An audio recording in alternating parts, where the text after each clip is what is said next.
এদেশের মানুষ আন্দোলন করেছে, সংগ্রাম করেছে, সেই চোর এবং টাকা খুনিদের সাথে চিহ্নিত রাজনৈতিক দল হাত মিলিয়ে এদেশের শহীদদের সাথে গাদ্দারি করতেছে।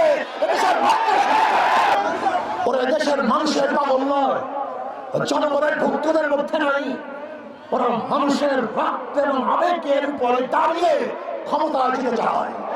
আওয়ামী লীগ, বিএনপি এদের মধ্যে কোনো পার্থক্য নাই। সব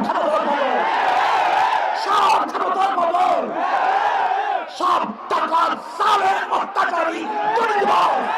অন্তর্বর্তীকালীন সরকারকে বললো, আন্দোলন করেছি আমরা, জীবন দিয়েছি আমরা, রক্ত দিয়েছি আমরা, জীবনের মায়া ত্যাগ করে রাস্তায় নেমেছিলাম আমরা।